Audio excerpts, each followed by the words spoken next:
Evil laugh, was the evil laugh good enough right there? I just happened to jump on at the absolute best time just to see. I swear I had Lars come on for a minute laughing evilly and then nothing. Perhaps. Hi there, everyone. Good morning, good evening, good day, wherever you are at. Sorry for being very late, but yeah, welcome to a live stream from Camille's Harem, a channel for novice authors by novice authors. And because writing is an adventure, it's way more fun with friends. Let's make sure that the audio is actually coming through. There we are. It is indeed coming through. Woohoo! All right. So I apologize for being late. I got sidetracked by having an excellent conversation about uh about training day with my dad. So yeah. Hence my tardiness onto this stream. So we got Star Drop Mellow here, fantastic. We have Morohoshi Hikaru 999. Hey, great to have you here.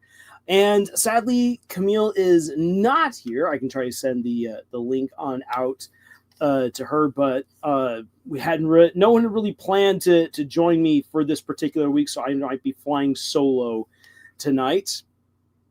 We got Arts here, which is great. We got I'm Omega here as well, fantastic. And I don't know if you've seen this. Actually, wait a second here. No, I believe this is you, Star Drop Mellow, Crystal F8 114C. Sounds like the designation for a drone. YouTube gave you 3 ads. Oh boy, they're milking this. They're milking this for all it's worth. By the end of the stream, I might have only gotten maybe 2 cents out of all of it. Well, so tonight, you got a new account. Oh, that's right, because you'd run into some issues earlier. Glad you got that sorted out. Well, tonight we will be talking about AI, and the hope that I've been finding this week in just how, like, even though there's so much that people have been saying about how like AI is just going to take over everything, it's going to ruin everything, everything's screwed. I mean, if you've seen Saber Sparks' most recent video, it was basically him just being like, this all sucks and they're taking over everything, there's no stopping it, and the AI slop is everywhere, which is all true. But then I saw what some other people were doing and coming up with points that are being made, and I was like, you know what? We've kind of been here before with the whole like superhero moment. You guys remember, like, back in the late 2010s or so, people are all like, it's just going to be superheroes forever and ever and ever. There will never be anything else other than superheroes. And while superheroes are still a standard in Hollywood, we're moving on. Everything kind of has its day and time. I remember when everything was vampires and everything was then zombies, and then and so forth. Eventually, this too will pass. I know that sounds odd. I know that sounds crazy to say right now, and AI is obviously changing the entire playing field right now. But for people who want good storytelling, good quality movies, shows, shorts, animation, live action, the fact of the matter is that people who really apply themselves to good storytelling and really work on their craft will survive this AI purge. And when the bubble finally bursts, it's all going to come crashing on down. It's going to burn, and we're going to be like Rocky on the thumbnail for this live stream, just laughing, be like, yes,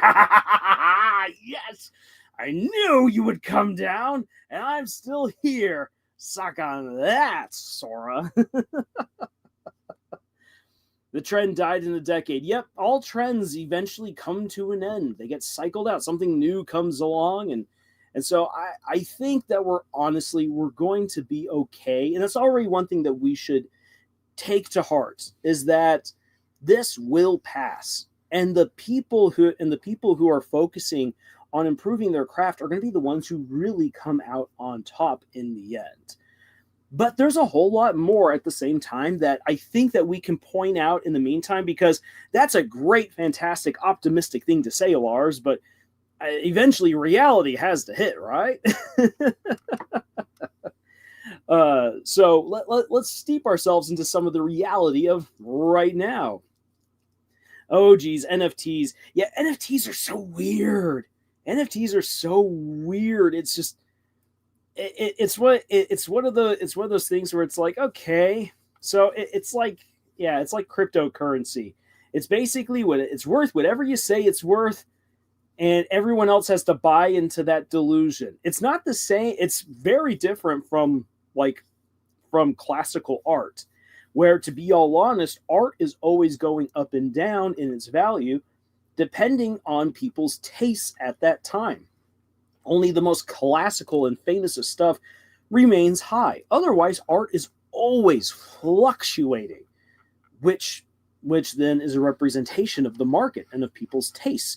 NFTs just believe that people will always be somehow enamored with this monkey, and that therefore it will always be worth $500 to $6,000. Ha ha! And it's like, no, that thing is worth 3 cents, if that much. So I could say your stream avatar is worth $10.39 plus tax. Yes. Also, Sora 2 is crap. You know, the interesting thing. Okay, so already, let me then already kind of bring up some stuff then about Sora and what I've been seeing other people like say and talk about and discuss online about this. So first off with Sora is that it is okay. I know this will make some people upset when I say this, but I'm sorry. It is what it is. Watching animations done on Sora and really watching like a lot of videos made on Sora, and yes, it is looking more refined each and every day. The fact of the matter is that the the more, so like the more that you look at it, the more you begin to realize, oh, it's like a Rian Johnson film, which Rian Johnson films look really, really good at first. They do. They honestly do. But then upon reflection, if you then think about what you've just watched, you usually then begin to realize that was a load of baloney. What on earth did I just watch? And that's kind of the way I feel about with Sora. Like a friend of mine, actually Scott sent me this really hilarious little video, which was AI made, about this woman's all like, it's like, dear God, please bless me with a man who won't leave me, who will never hit me, and is really good in bed. And then there's a doorbell ringing, and there's a guy with no arms and no legs at her door. And the joke is funny. The joke was genuinely funny. And at first the animation looked kind of good. But then when I thought about it, like I thought about what I was seeing there, I realized it was the joke that landed, because the guy in the wheelchair hardly moved. And I mean, yeah, sure, he's just a torso and a head, but there was no wiggleness of the head. There was no playful, because you can still have body movement without your limbs. There was none of that.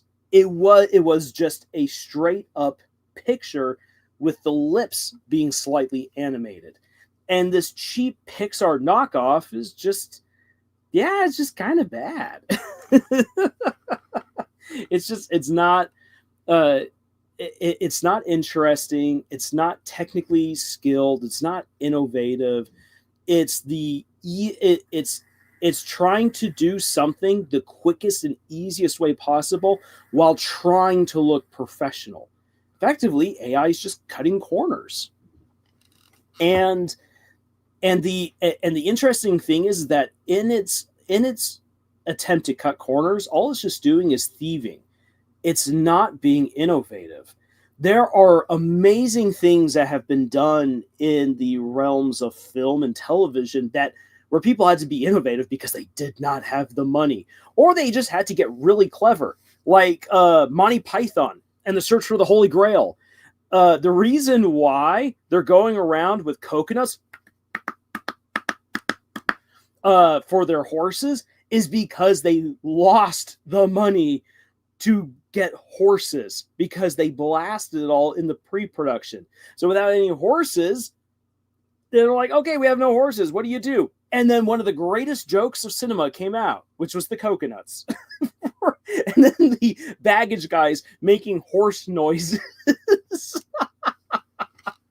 for King Arthur and his knights as they're confidently riding around as if they have horses, but they don't have any horses. Why? Because Monty Python ran out of money.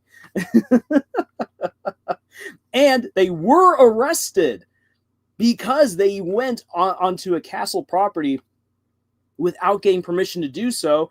And the reason why they didn't have any permission was because they didn't have any money to pay the staff for the upkeep of the castle when they used the castle. So they were illegally using the castle, and they actually did get arrested, which is why the movie ends with them being arrested. It is a wink and a nod to the fact that actually happened to them.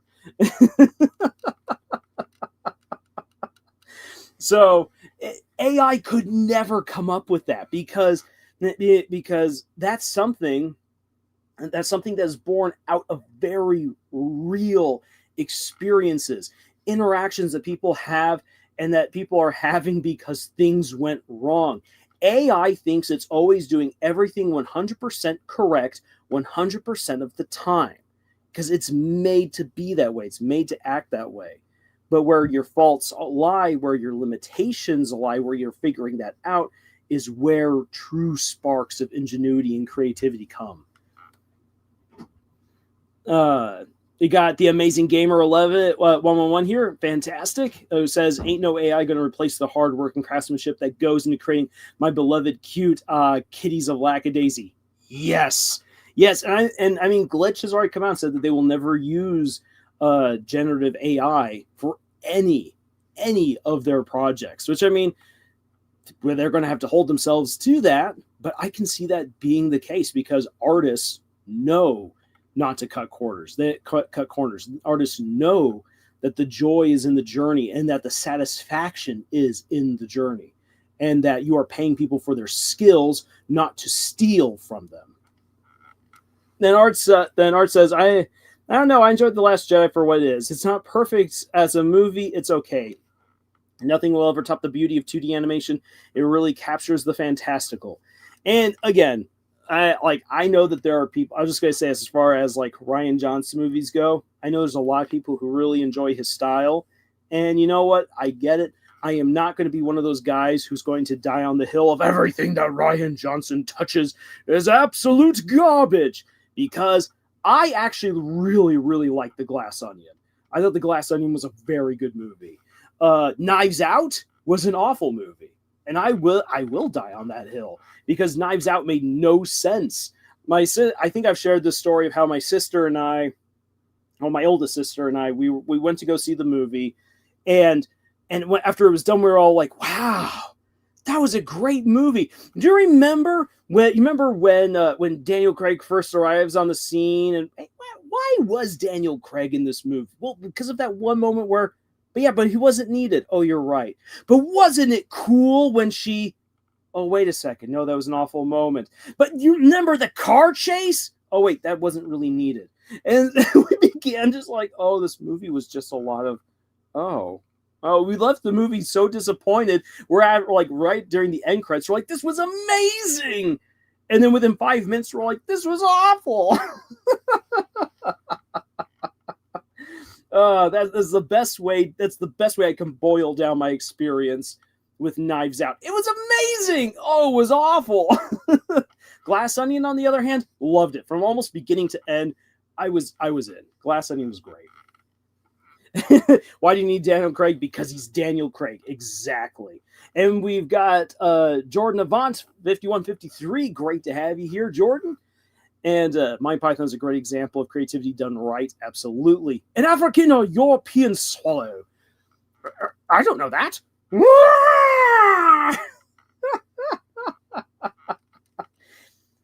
He who approacheth the bridge of death must answer me these questions three. And the other side he see. I would love to show more footage from that movie, but man, I get copyright struck so fast.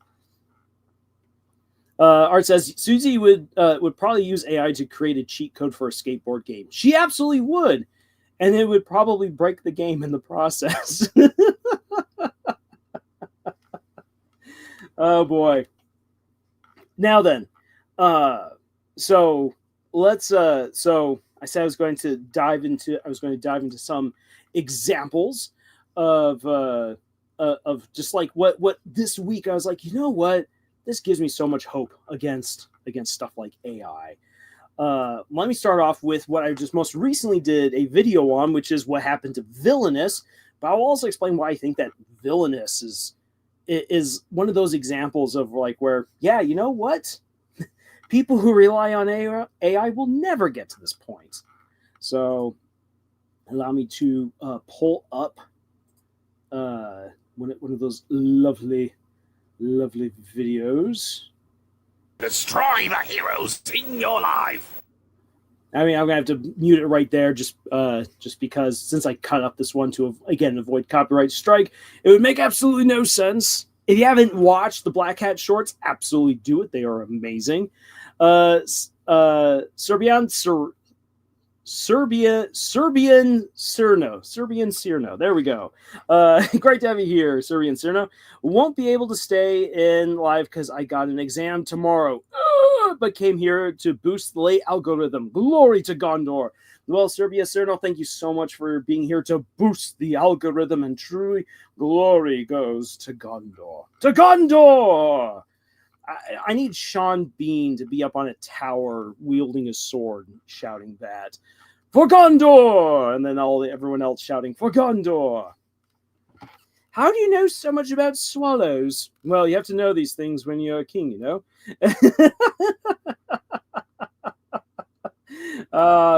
That's so good. And yes, good luck on your exam. Telegram says, bad news, Twilight of the Gods and Explosion Kitty has been canceled for one season. I did not know that there was anything to do with Twilight of the Gods and Explosion Kitty. But yeah, that's sad for people to have their show canceled. Amazing Gamer said, oh, sorry, I read it from the Amazing Gamer. Got that. Okay, but allow me to explain why I feel that Black Hat, Villainous in general, and the upcoming series, Ties of Thieves, is one of those examples of how AI could never get this. Here's the thing. As much as people say, oh, it's very easy to program being able to like steal and take cheesy, slightly lower budget animation, it's actually not as easy as one would think. And part of that is that for instance, this animation style is meant to glory in the fact that it is a little bit cheaper. It's kind of like the movie Hoodwinked. If Hoodwinked was made with the same budget as Shrek, it would lose most of its heart and charm, because so much of the movie Hoodwinked's charm is in the fact that this movie looks like it was made by 5 guys in their garage with $50 and a box of burritos. That's what Hoodwinked basically is, and it's glorious because they managed to succeed despite all their limitations. The same thing goes for Black Hat. Black Hat has such incredible charm because you can tell that this was made on a lower budget, and so the writing, the characterization, the jokes have to come at you hard. They've got to come at you fast. They all have to land, and it is a concise story in order to make the most of a limited budget. No wasted space. Here's the thing, is that while AI writing, for instance, is also very much to the point, it's too much to the point.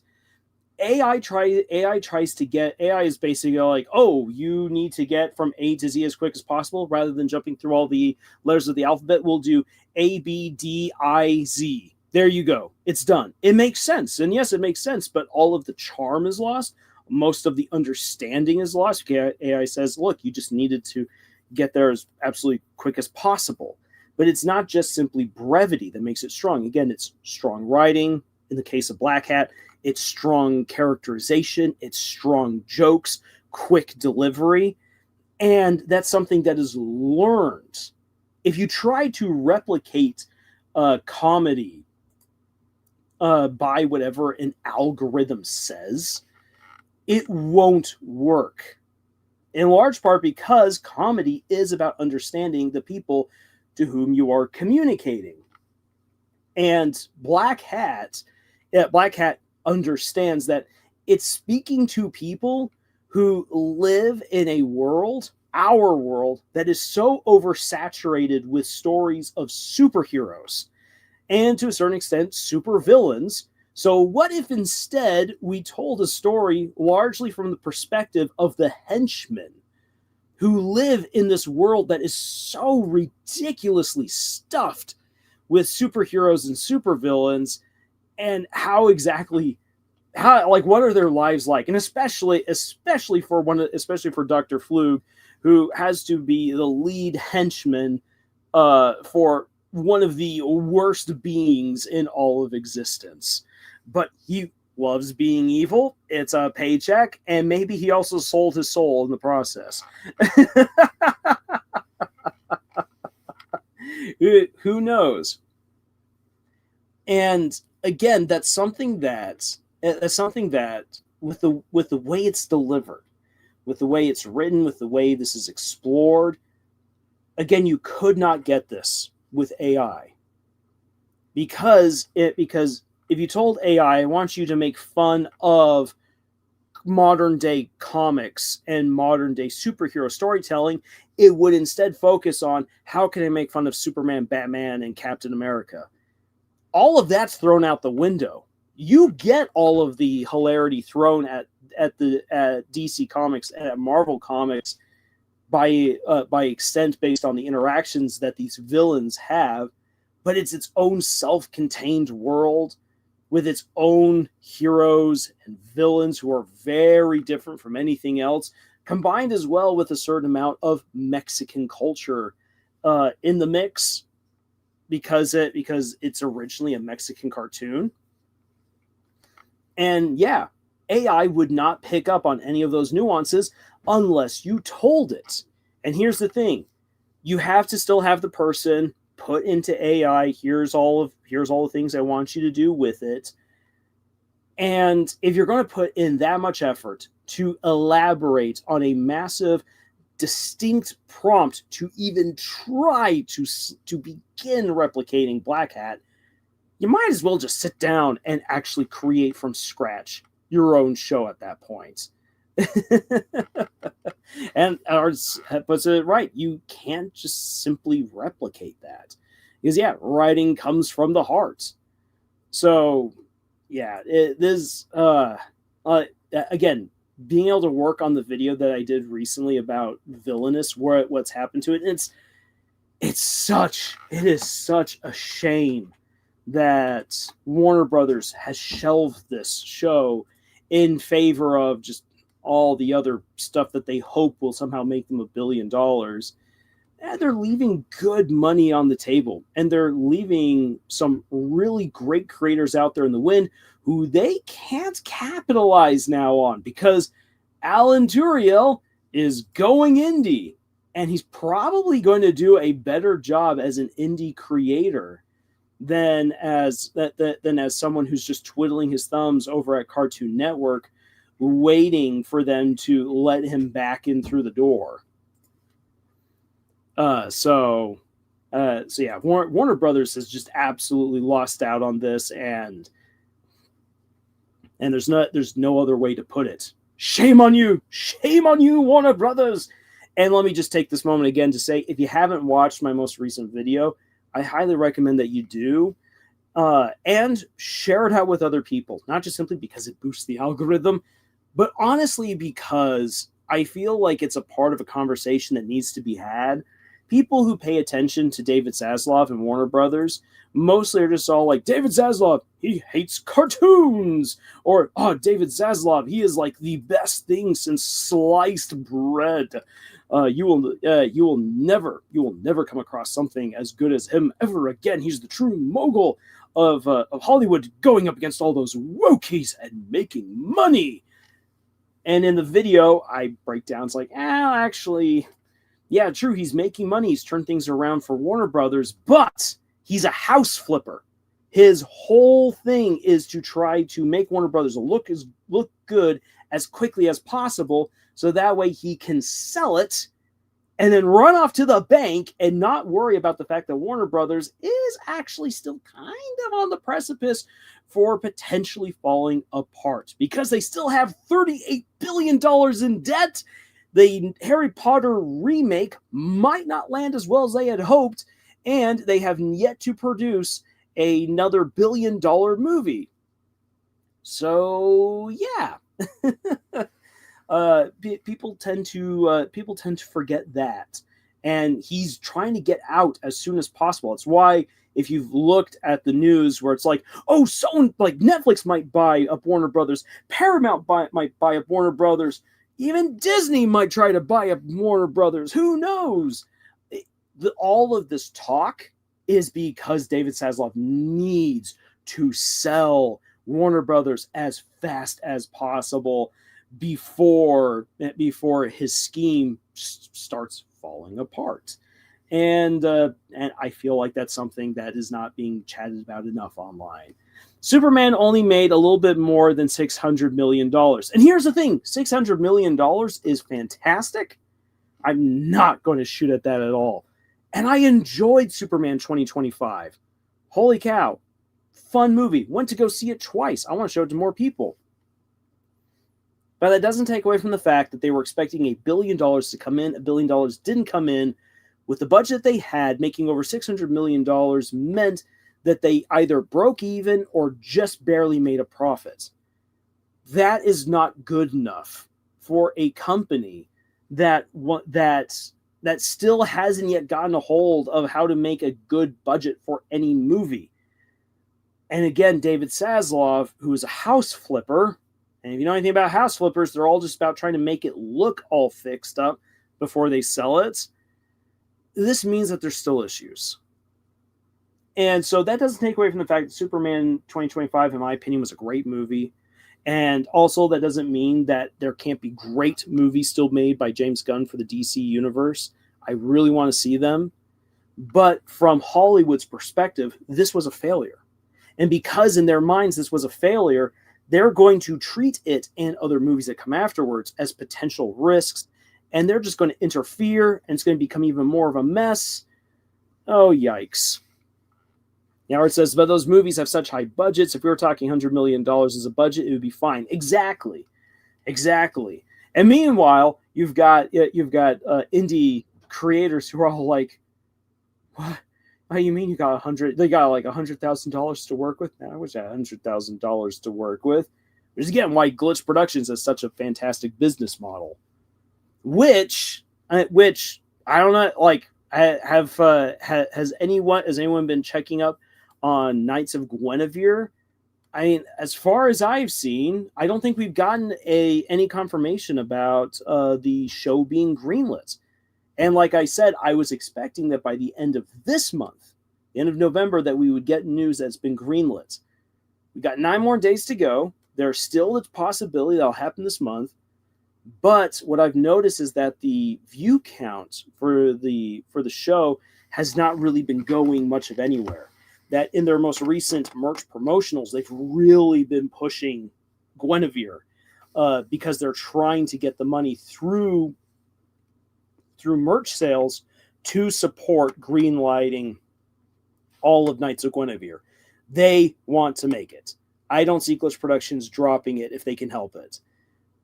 But this does say something, that it's taken a little bit longer than I think some people expected for Knights of Guinevere to get fully greenlit. So that's depressing to think about, but that's just the reality. But we're talking, ours brings up, but we're talking $300 to $400 million for budgets. Yeah, it's absolutely insane. And I was just listening to a great video done by Little Wars TV today while I was getting things ready actually for Christmas. I did a large part of my day-to-day already getting the Christmas decor set to go for after Thanksgiving. And already setting up some of it. But I was listening to their review of the script for a movie called Tripoli, which was going to be a movie with Russell Crowe based on the real historical events of the American Marines, right? Like in the early days of the United States as a country, going to war against the Berber pirates in North Africa. Totally real thing. You had a couple of naval officers who thought that it was very untoward for the United States to be paying tens of thousands of dollars to pirates in the Mediterranean for them to not attack our ships. And so one guy decided that he was going to take the war to the pirates. And he had this insane scheme where he sailed on out to Egypt, found the brother of one of the pirate kings, got him to agree to go on a campaign with barely an army out to Tripoli to invade it, to take on this pirate king, and they did it. And so you had a handful of U.S. Marines working with a bunch of Egyptians and North African mercenaries and pirates to go overthrow a pirate king. That is a legit story. It actually happened. This was going to be a movie. And one of the reasons why the movie was not made was because its price tag for making it in the late 1990s was going to be $150 million. For comparison, let me actually double check this just so that way I'm not giving you guys totally incorrect information right here. Lord of the Rings budgets. Okay. Wait, no, I don't want just. Okay, so for comparison, the entirety of the Lord of the Rings trilogy, arguably the greatest trilogy ever made in film history to this point, the entire trilogy was made for $281 million at the same time that Tripoli would have been made for $150 million. That means that the Lord of the Rings, basically with a budget less than double of what Tripoli would have had, made 3 movies, and 3 movies with massive extended editions, way longer than even Tripoli would have been, and they are some of the greatest bits of cinema of all time. Tripoli could have been that, but the studios were all like, $150 million for one movie? Oh, that's too much. we need to return to those days. Art says, I still have my Halloween lights up. Oh, I've got some neighbors who still have their Halloween lights up. I was going for a walk recently and came across one house that still had all of their Halloween inflatables. Gotta love them. Another house still has up all of their crazy skeletons and jack-o'-lantern guys. Actually, 2 houses. Let's see if I've got any pictures of them. If I do, then I'll have to share them. Personally, I'd love to see a movie about the Condiments King. You know what? Now, wait. All of a sudden, now I'm like, wait a second. Is this true? Condiments King. Well, what do you know? It's a Batman villain.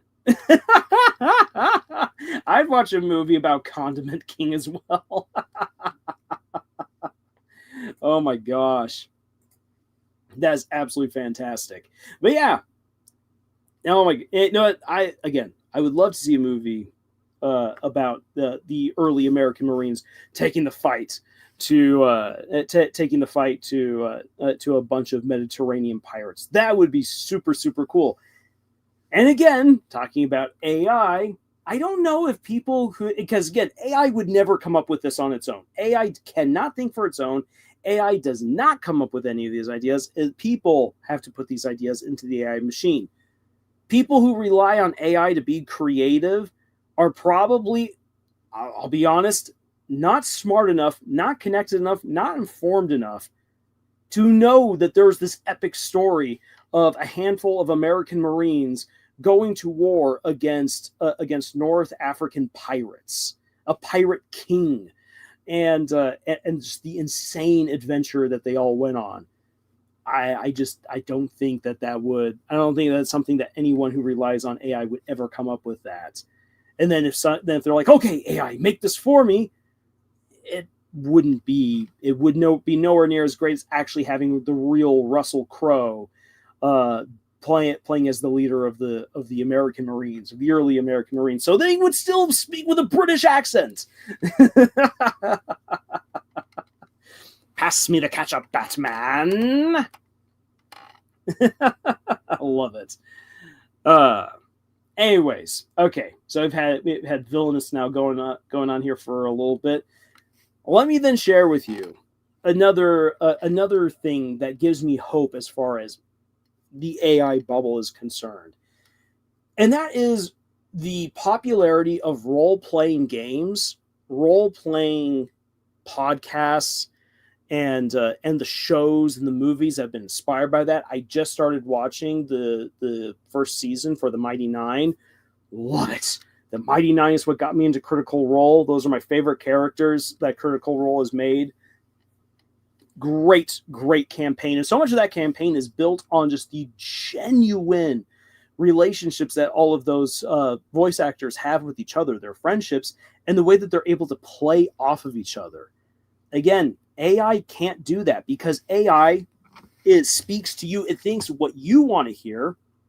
And so it can't actually play off you. It can't joke at your expense. It can't cut you at the knees. It's not going to look for some kind of way to then completely derail the conversation, do something silly and weird. It can't do that. As opposed to what it's like when you're playing with a bunch of friends. And so this is so I just saw this today, and what one thing that just made me laugh is that one of the comments for this little short was like, AI could never do this. And I was like, oh my gosh, you're right. AI could never do this. And here it is. A gentle release.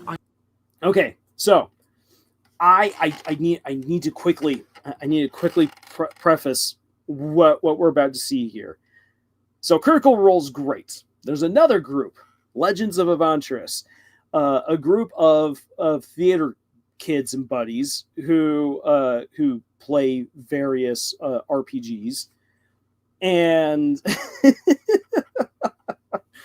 and they are all just they derail every session multiple times with the weirdest shenaniganery. And the dungeon master, Nikki keeps walking herself into predicaments, into traps with these teenage minded guys, these lovable man children.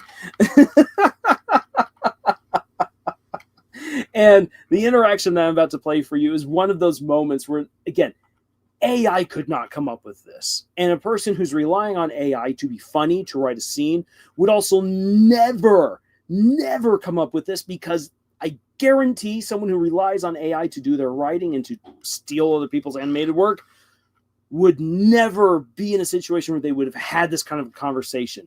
And I know this because I've known the man children who are all, well, AI. Yeah, they don't have these kinds of relationships with other people, which that's what makes this moment so funny that I'm about to play for you. Okay, preamble done. Real quick, Art says AI only replicates what you tell it to, exactly like telling a puppy to sit. And Chaos CFFS says, "Oh, D&D animated, yes, yes. Oh, I love Scoocheroos. I love what Scoocheroo has done with Legends of Avantris." And then you feel so a gentle release on your faces as the masks are still affixed, but you feel like you could take them off. What? Mikey's laughing at gentle release on your face. Mikey's laughing at gentle release on your face. Mikey was laughing at gentle releases on your face, and I started laughing at it. And you said it, Nikki. I kept it together. And you said it. Mikey's in tears. I had to look straight at Mikey when you said gentle release on your face. I held it together. Why don't we take a break? And then you feel There we are. That clown's face. Oh my gosh. Oh, that clown. Honk Knights, I am in need of your services. Oh my gosh. Yeah. The guys over at the guys and sometimes gals, usually gal, for Legends of Avantris, absolute insanity. That kind of spontaneity, those kinds of interactions that you can have while doing a game like Dungeons and Dragons, for instance. It's just something that can't be replicated any other way. And it's the same thing for you trying to tell other people, this is what it was like when I was doing a session. Unless you were there, it's so hard to appreciate, which is why I love the fact that we have this recording that can then be animated over to give us what actually went down. Because if I tried to explain that these guys absolutely lost it over the gentle release on your faces, like, you just feel like, wait, what? I don't want to hear the next part, Lars. Thanks, Lars. That's going to be in my dreams tonight. Oh, he will be. Actual Looney Tunes bit. You laughed. No, I didn't. I held it together. You laughed. No, I didn't. How about we take a break? It is absolutely a Looney Tunes-esque moment, and oh my gosh, I absolutely love it. You know what? And because I love this insanity way too much, I will promote I will promote this insanity further. Let's see here. I am going to find. Let's see here. I'm going to find this one. All right. I'm going to quickly grab up this little short as I'm doing that. I will again remind people that on our channel we do actually have a playlist, a not so often visited playlist, but a playlist nonetheless, talking about all the writing lessons that you can get from playing games like Dungeons and Dragons, especially. And I'm honestly going to stress this as someone for whom writing good dialogue does not come naturally, and that's partly because of my own growing up situation. I went to school with a stutter, a very strong stutter that I had speech therapy to help me get through while I was in elementary school. When you've got a really bad stutter, it's hard to carry on good, long conversations with other kids. Other kids have to be very patient with you, and there were some kids who were very patient with that, but not a whole lot. So my interactions with my peers was somewhat limited. Then in middle school, I had my feet reconstructed. I was out of school for a lot of those 2 years, 2 very formative years, still with a stutter. So when you're stuttering and you are not around other people for a long time, it's rather hard to, again, have good actual conversations with people and learn what it's like to talk.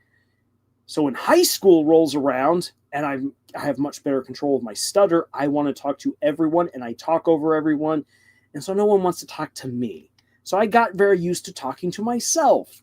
Yay! Not good. So bearing so when you bear that in mind, then when people told me in high school and my early years of college, it's like, hey Lars, you got some great stories, you should write them out. I'm like, I can't do dialogue.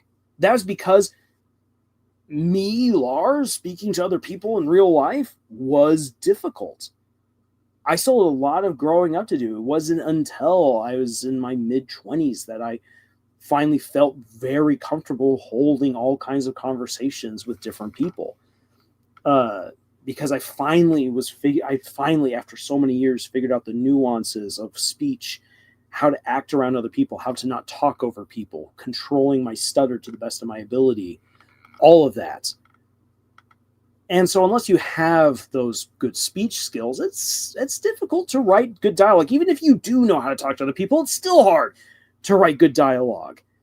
When you play Dungeons and Dragons and you have to speak to other people around the table and you're speaking to them in character, you begin to put into practice the rules and concepts and patterns that allow you to write good dialogue.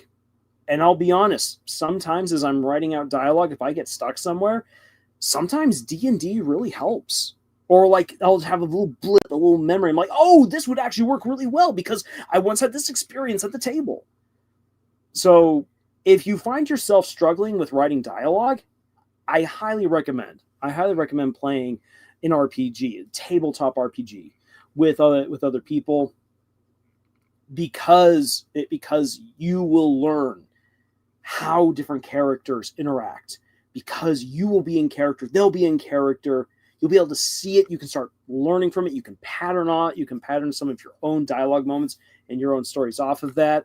It's a fantastic tool, along with all the other things you can get out of it. And of course, it's fun. So that said, it says, it can be. I got as good at dialogue as I have just by talking to people in general and then thinking about past conversations I've had. Exactly. Our interactions with other people allow us to write good dialogue. If you don't know how to communicate to other people as a person, writing dialogue is going to be difficult. It's not impossible, but it's going to be difficult. And I mean, writing dialogue already on its own is difficult enough. Yeesh. All right, we'll do it. We'll do another Legends of Avantris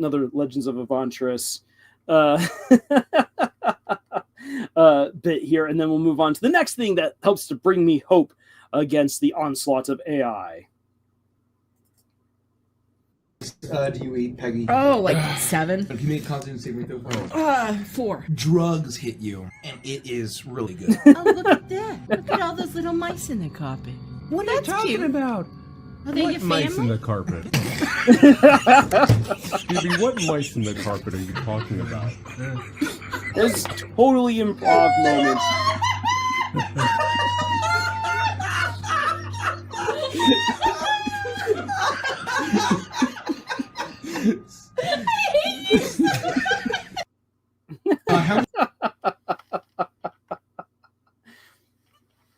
Again, moments between friends that are absolutely improv.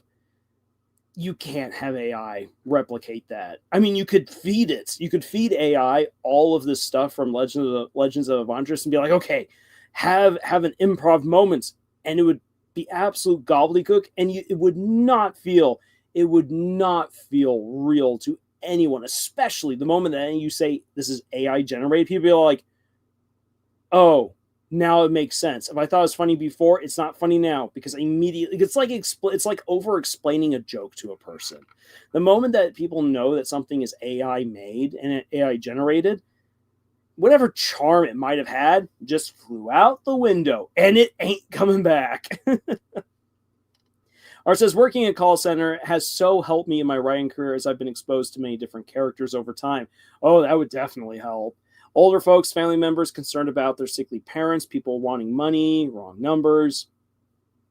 Oh yeah, and I enjoy writing stories, for instance, with teen or young adult leads, because I've spent so much of my life and my professional career around teenagers, around young adults. The job that I right now have out at the Biosphere 2, that, ooh, put a pin in that Biosphere 2 stuff. Guys, I should have said this earlier. I've got the lowdown and dirt on a Mr. Beast video. Anyways, it's one of only 2 jobs that I've ever worked where I feel like I am not around my peers, or it's not where I'm around people who are my same age or younger than me or with similar interests to me. It's very interesting because I'm like, wow, I am absolutely isolated here. And it's because I've just spent so much of my life and so much of my professional career, again, around teenagers and young adults. So therefore, that's what I write, because that's what I've spent the most time around. That's what I know. I can easily replicate that.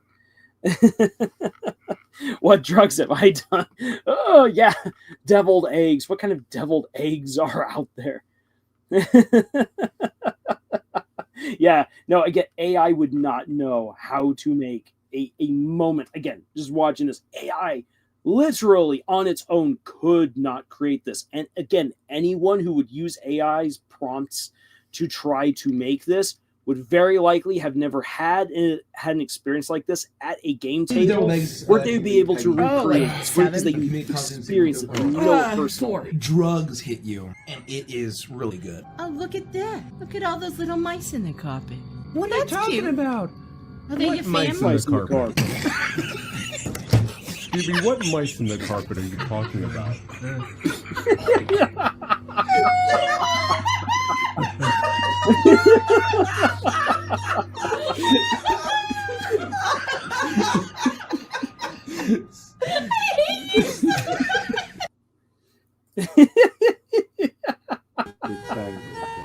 All right.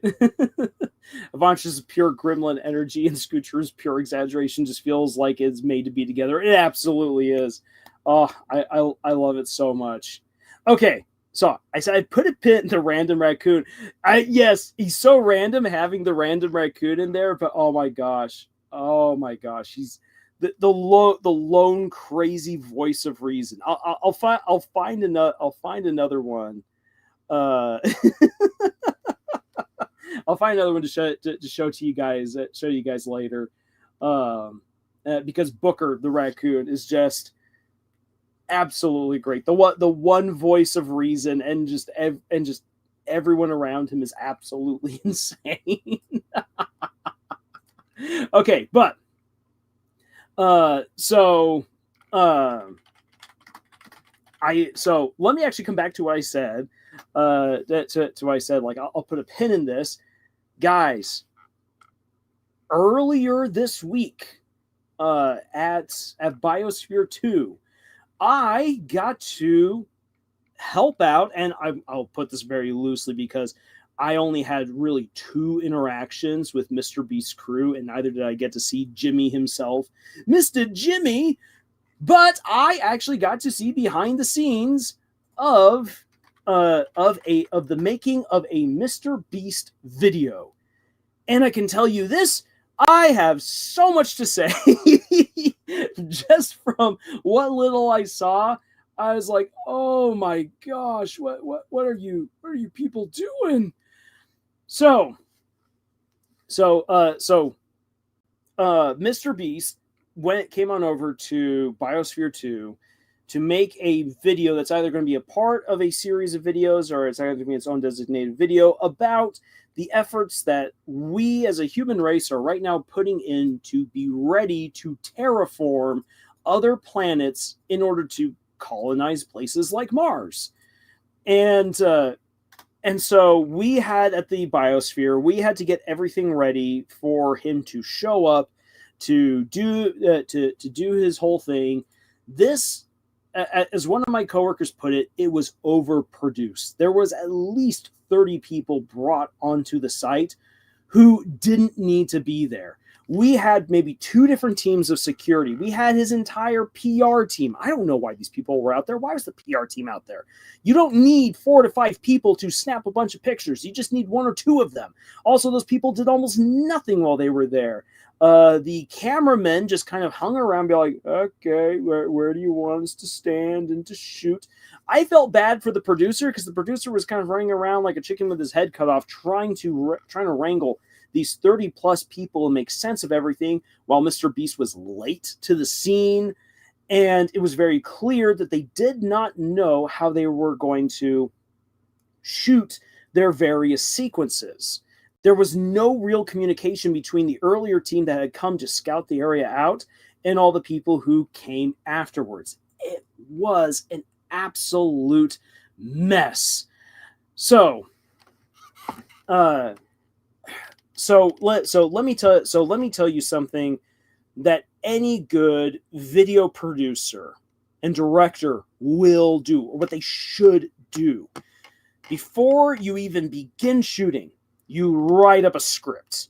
Even if you know that there's going to be a lot of off-the-cuff stuff, you will have a script. Oh, and Arts, hold on there for about the whole Hollywood shoot, because I got even more to say. Oh, boy. So, you need to go in with a script. Not only do you need to go in with a script of what you absolutely intend to hit, but you must have a storyboard. The storyboard, even if you don't use all of it, the storyboard allows the director, the producer, the cinematographer, aka the head cameraman, to know ahead of time what the vision is. You don't just simply have it in the script, you can literally see it. We want to have these particular shots. We want to be able to see the character or the interviewer do this kind of stuff. You plot it out, every aspect, every important aspect of the shoot. Then, when you arrive on the scene, your cameramen, your camera crew must then take the script, take the storyboard, and they then go to the places where they intend to get all of those scenes and shots. And they immediately begin to calibrate according to what is needed. So they then say, okay, so Mr. Beast is going to be coming along this gangplank. There's this big cement gangplank that leads you into the biosphere where there wasn't originally a door. They built this bridge over an open space, punched a hole through the biosphere, and then created this doorway so that way people could go in and enter into the kitchen place without having to walk up a bunch of stairs. And so it's a more direct route. And they're like, Mr. Beast Jimmy will walk along this bridge. And it's like, okay. And but I was like, okay then. So that means then that whoever your cameraman is needs to make sure that he's checked the lighting. It was an overcast day, so that meant the lighting was going to be really wonky. And then also they began to then quibble, saying, but Jimmy wants to be able to like have this really glorious like over the head shots, and that won't work well here because there's a canopy, there's a shade canopy because it's in the middle of the desert and people don't want to die of heat exhaustion while walking across a cement bridge. And so like the workers, for instance, were like, oh, you want to have like a really sweet like outdoor shot for Mr. Beast? Well, lucky for you, there's this capsule door that he can walk through, and if he goes to the capsule door, like he goes out into a lawn area that looks really nice, and when he comes on in down here, he then ends up right at a staircase that leads him up to the offices where he is then going to do more of the shoot. No, they decided to not do that. No, we won't do that. Okay, well, whatever. You guys can go up there. And then I think they actually scrapped the idea. I don't think they actually shot the whole like Mr. Beast entrance and Mr. Beast exit because it did not work with their idea for how Jimmy was supposed to arrive and exit the scene. It was really weird, and it was an issue that could have really easily been solved if they had paid more attention to the layout of the place, if they had actually communicated. Also, Also, and I know this is going to sound very nasty, and maybe this will land me in trouble if anyone from Mr. Beast's channel or from the Biosphere 2 overhears me say this, but where they decide to have Mr. Beast do his moment where he's speaking into the camera and he's doing his Mr. Beast whatnot, they did not know where to put him for that. They were freaking out. They're like, which office is Jimmy supposed to be in? Which office is going to be Jimmy's? And so you had two different crews going in and rearranging two different offices. One office is unused. The other office is actually used by a lady who is in charge of the program's ocean preservation program. Yeah, we have a fake mini ocean in the basement area of Biosphere 2, where the scientists are right now trying to bioengineer coral reefs that will be able to withstand the strain of global warming. Interesting experiment right there. So I don't know which office they decided to use. Here's the thing though, is that one of those offices, because it's been so unused for so long, mice have taken up residence there. I'm not kidding. It's actually rather unsanitary. And so you had at least a dozen people going around without washing their hands or really watching out in a room that probably has a bunch of mouse pee and poop everywhere. It's not a healthy room.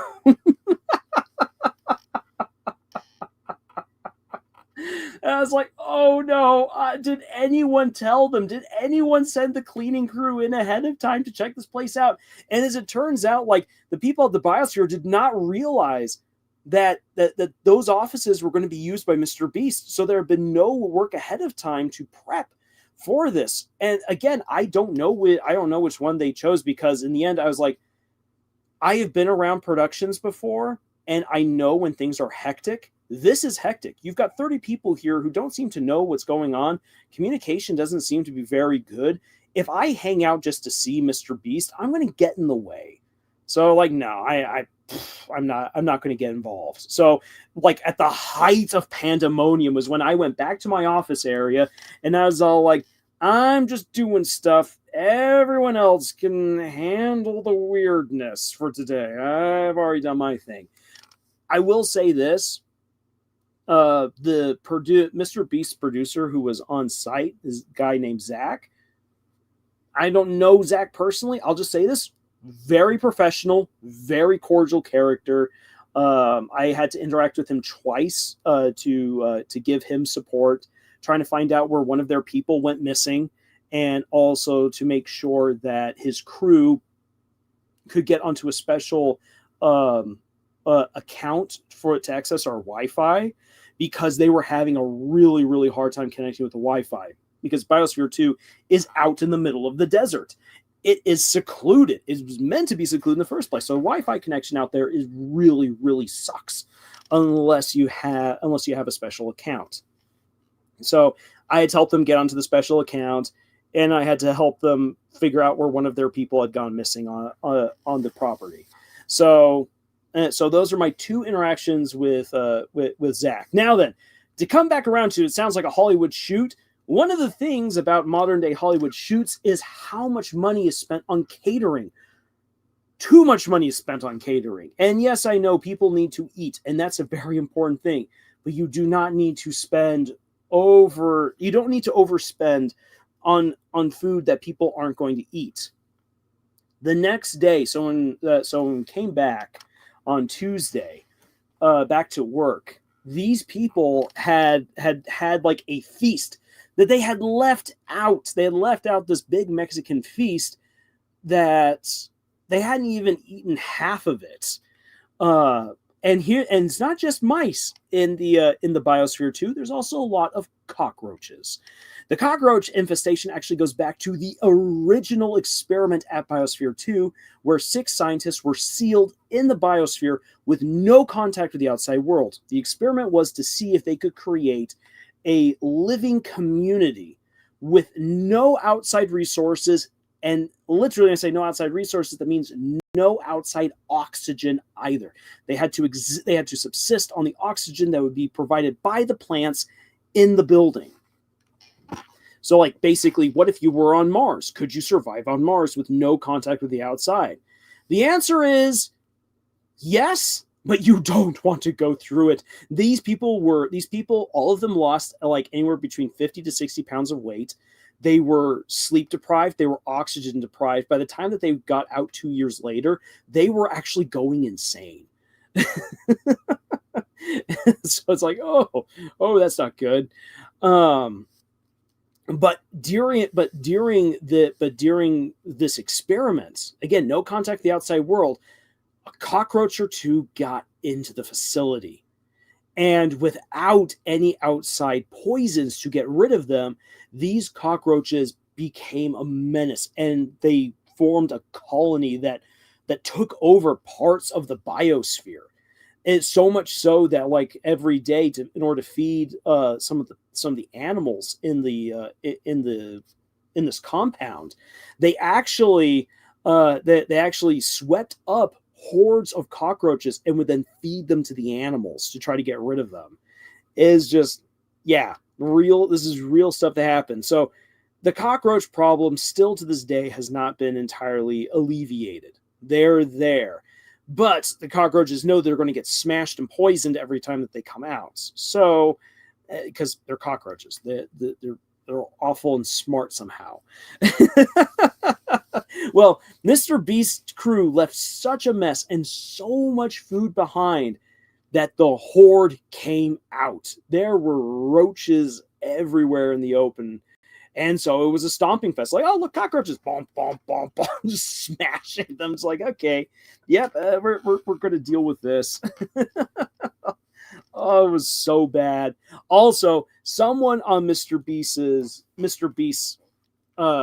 staff, someone in his production crew, got to experience what Montezuma's revenge is. The Mexican food that they had ordered did not agree well with one person, and someone in his staff utterly destroyed one of the guest toilets. That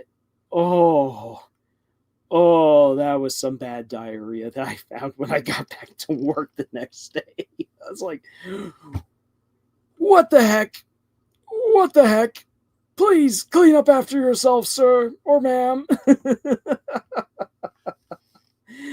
Chaos says, holy heck, this doesn't sound like miscommunication. They were completely cut off from each other. That's kind of the way it felt. And then first mice, now cockroaches are, yeah. Oh boy. Yep. The dark underbelly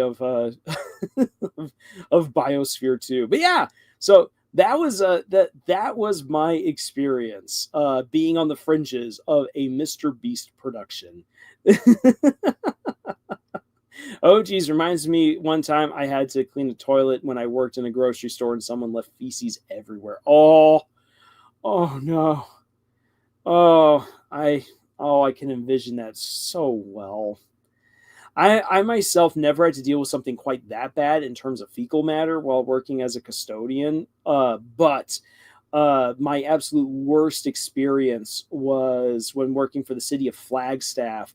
There was a person who had a really, really bad nosebleed in one of the public stalls, one of the public bathrooms, and I had to go and clean up after this person.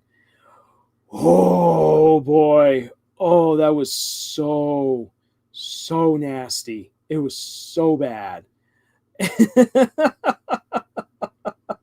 And I did not have proper cleaning equipment for it, which was bad. I should have demanded proper PPE before cleaning that stuff up, but it had to get done, and it was just that was an actual bloody nightmare. It was like, if anyone's ever seen the movie Christie, that was basically it. The prom scene, what happened in that bathroom, how that guy was still alive, because we found him alive. It was like, how are you still walking? Oh, it was bad. Wait, this isn't the sequel, Zuma. Nice, I'm Omega. Nice. But yeah, all right. So yeah, there's a story. Now then, bring it back to AI. That's a lived experience. People who, for instance, if they want to do a takedown of Mr. Beast, would have AI write some really weird, over the top, scandalous story to try to take him on, or they would write something that like sucks up to that they'd have AI write something that would suck up to Mr. Beast. An experience like that, people would not immediately think of it, and it's very real, very logical once you realize the situation, the people involved, the miscommunication, and it makes for an interesting story. I could sit down, I could write all of that out, and I can pull on that from an actual experience. Again, people who rely on AI very likely do not have those kinds of experiences. They've not gone out, they've not observed life. They don't think of life as a story. They're seeking to take, and so as a result, you would not have that kind of ingenuity put into any sort of prompt to even make a halfway decent AI story. All right, so I forgot the knight was such an aura farmer in chapter 4. Oh, she is. Because it's Des. Yeah, well, you know what? We'll put a pin in Des for a moment, because I had a conversation, I think it was earlier this week, that led me to some thoughts, especially because I'm working towards a Destriel video for next month, and this month, before this month ends, do a special Gerson video and dive a little bit more into him.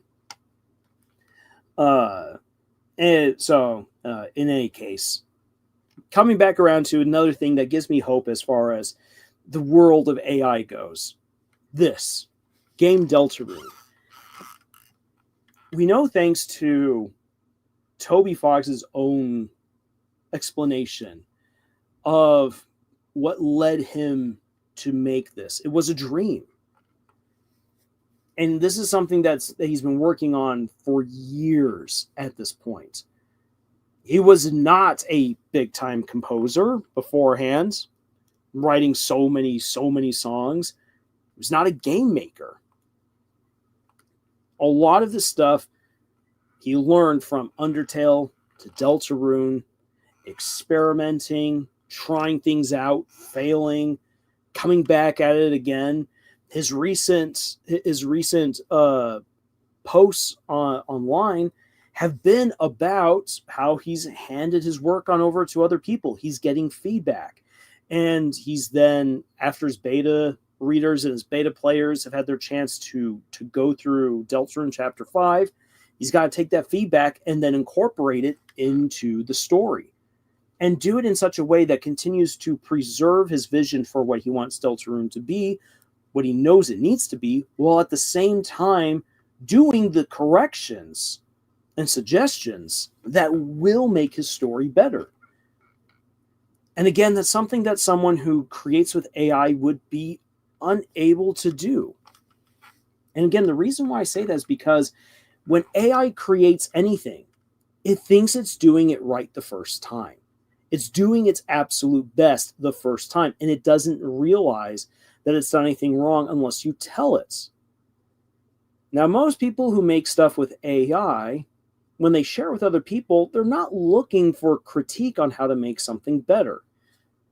Good case in point, and I feel bad for taking this guy and throwing him under the bus about it, but sorry, Shadiversity, you made yourself an excellent target for this. Shadiversity did not take criticism well when people said that his fan art of Supergirl using the face of his wife, which, to be all honest, I think that's totally fine. Like, I personally got no problem with someone making fan art of Supergirl using the face of their wife, or of maybe their husband if they want to do that as part of their inspiration.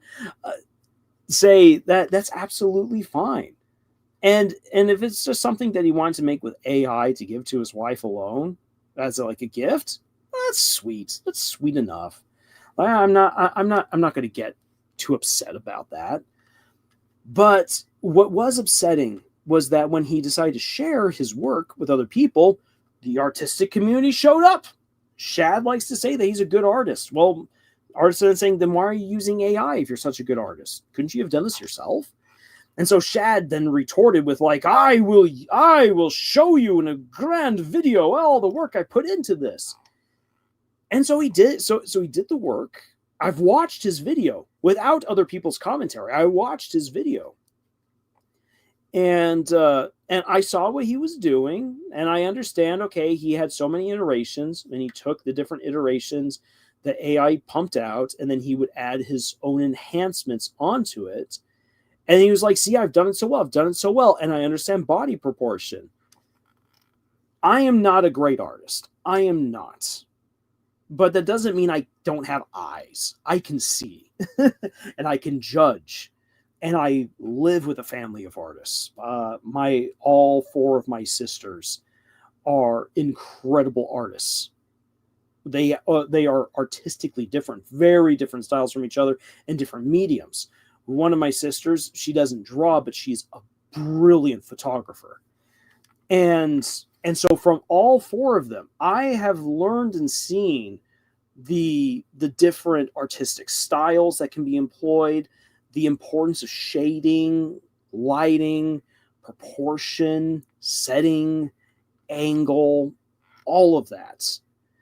I can draw a circle like no one ever did. I can't draw a circle. I draw a swirl. He's using his wife as base for Supergirl fan art? Yeah, he did that. But the thing is that when he began saying how great it was and he was drawing attention to all this, I was like, again, Shad, you made this for your wife, and I find that to be super sweet. But I'm sorry to tell you, Supergirl's head, and in this case, the head and face of your wife, looks too big for that body. I mean, I wouldn't have bothered with it. I would not have critiqued it, other than that you wanted to say how great you were at drawing proportions.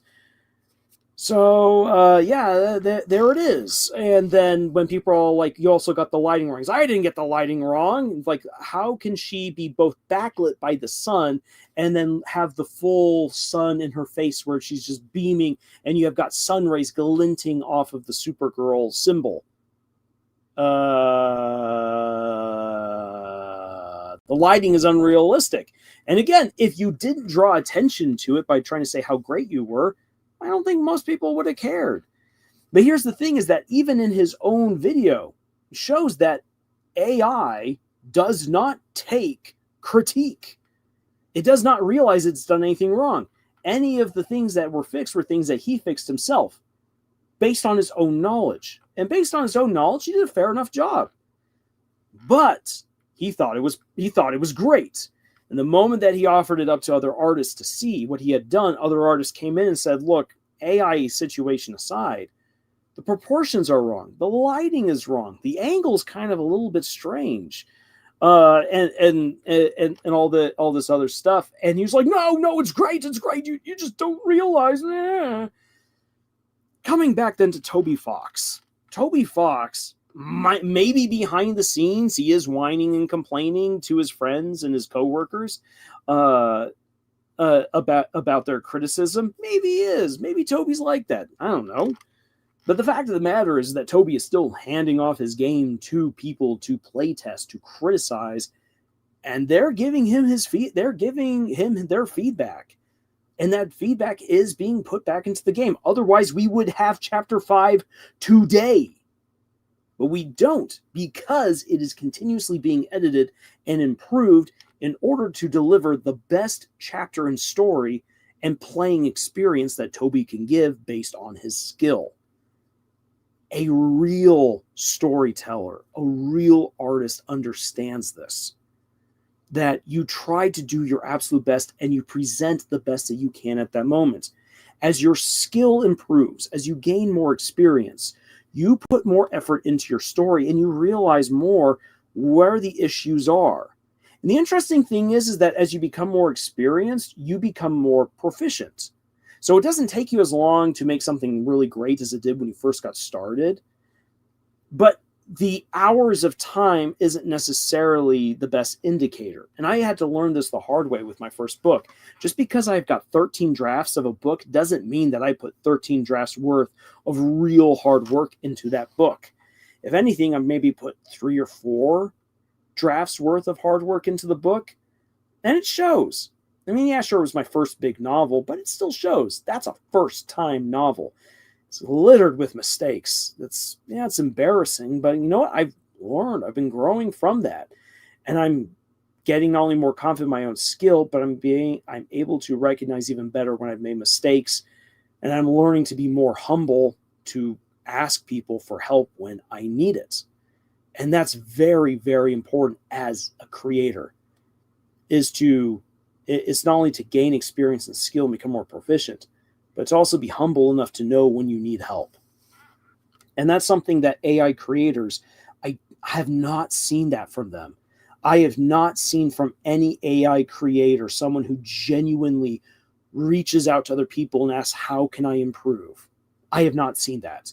Every AI creator that I've come across, whether they've been doing cartoons, shorts, arts, writing, none of them want to hear criticism. None of them want to hear feedback that isn't glowing praise for their quote-unquote work. Not a single one. And what that tells me is that they are not loving the journey of the creative process. They're not taking part in it like most other people would. As a result of not really taking part in the full creative process like any normal animator, artist, writer, painter, director, whatever would normally do, you can tell. And if you took away the AI machines and programs from them and told them to make it on their own, most of them could not. How long was your first book, Lars? So there's a trick question right there, because my first book is technically Sandwich Desperados. And you know what? I got my computer right here. Let me quickly boot up my laptop real quick, and I can then get you the exact word count of my first 2 stories. Because my first thing that I ever released was my novella Sandwich Desperados. My first novel was Knights of Hallicruz, which I wanted to be my very first book, but because as I was getting ready to publish Knights of Hallicruz, I had been working with a publishing house. I don't know how many of you have heard the story, but I did have a contract with a publishing house. But based on things that happened, I was not getting as much attention as I felt that my story really needed. And I was basically ghosted by the head editor and owner of the publishing house for almost a year. Come to find out later on, it was because he was going through a nasty divorce. And I get that. I absolutely get that. That would be rough on anyone. As a result of that, as a result of that experience for him, a lot of work just kind of fell by the wayside as he was trying to get things all sorted out. So I got nervous, I got concerned, and when I finally got contacted again by this publishing house, they're like, "Okay, well, we're ready to print your book in the next 4 to 6 months. Make sure that you've given us the final draft." I'm like, wait a second. I need an editor's eye to run over all of this. This book is not yet ready to go. As I've been working on the next book in the series, I've realized I've made a lot of critical world building mistakes.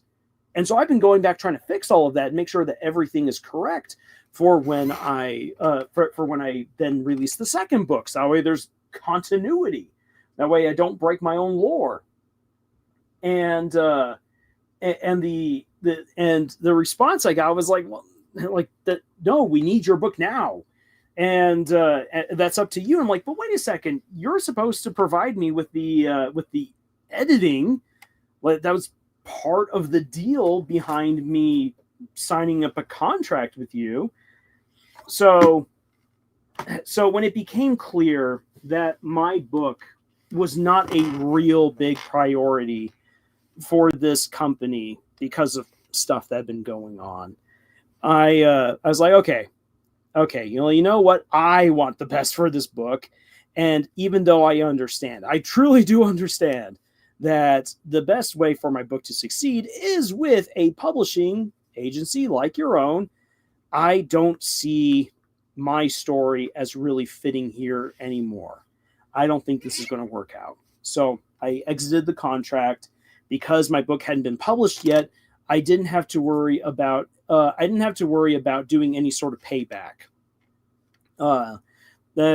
Nothing had yet been completed on either of our sides. So this is one experience where in my case I was able to get out of a contract pretty easily and quickly. That is not always the case, which is why I try to emphasize the importance of read your contracts, know what you're getting into should you work with another company, especially a publishing house, an animation studio if you're doing animation, a game studio if you want to make a video game. Know what you're getting into with your contract. Get legal insight and advice. I talked with a lawyer, not with a contract lawyer. She was like, look, I don't do contracts, but I can tell you that the wording here in this contract is not something I would find very favorable for you. So if you want my advice, get yourself a good lawyer who knows contracts and figure out exactly what you're getting out of this deal, because I don't think you're getting what you want, Lars. And that was excellent advice. So I pulled my book, and I was like, but then I was like, oh crap. So what what do I do now? What am I going to do now? The best option I had at the time was to publish with Amazon. I had no idea how that was going to work out.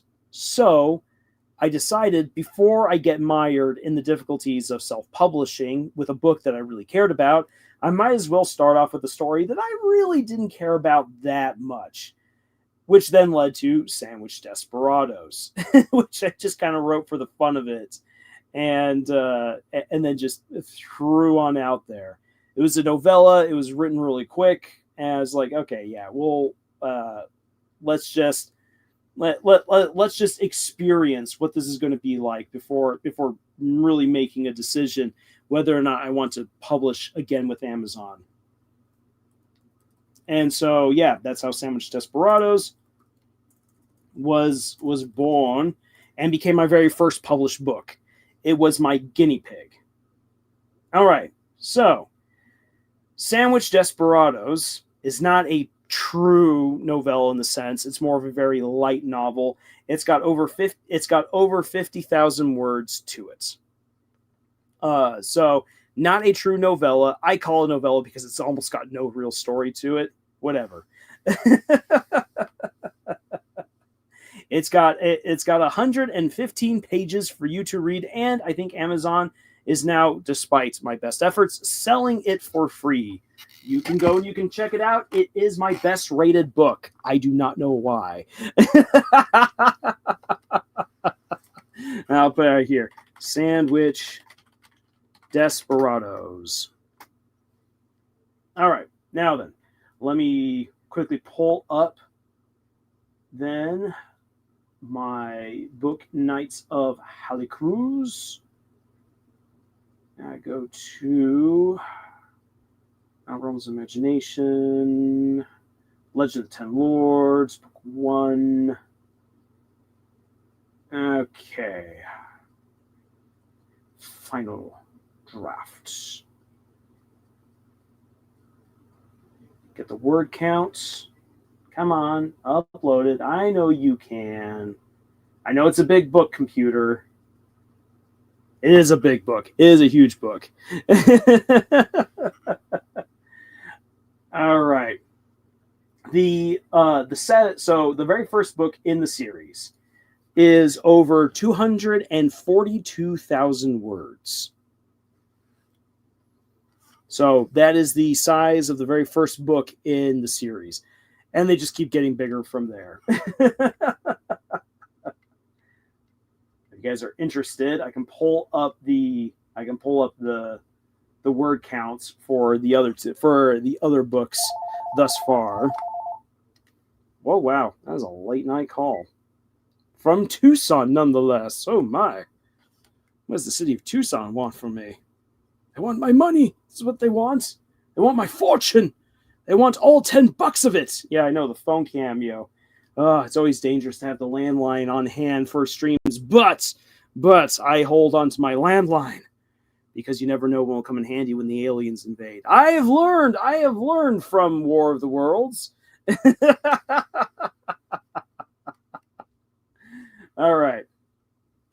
So, okay, so let's see here. Coming on back around. That was a long tangent. But yeah, so games like Deltarune give me high hopes for the future because of all the effort that goes into it. And we know this from Toby's own words. And there's other games that just have incredible amounts of detail and heart and soul put into them by small-time creators, small studios, and you can just see it. And that's love and attention that you just can't generate with AI. There are AI programs that allow for the making of games to be easier. And I think that having programs that allow you to be more proficient with your time, I wouldn't say that that's necessarily a bad thing. It's when you decide to rely on the crutch of generative AI that you really then start losing that artistic, the artistic pull, the artistic nuance, the artistic originality and beauty, because you are cutting corners that you shouldn't as a creator in order to pump out something faster. Whereas making something more efficient with programs that allow you to utilize more skills far more quickly, that makes good sense to me. Chaos says, I used AI during high school during COVID, and it just didn't click. I was able to see the inaccuracy hands until I was just fed up and said, hey, break it. I guess the only one who can make my vision is me. Exactly. The only one who can make your vision is you, Chaos. And that's one of the most important lessons that anyone can take away from any discussion or interaction with AI. Art says, you don't think Noelle will ask Chris for flirting lessons after Susie mentioned it to you. LOL.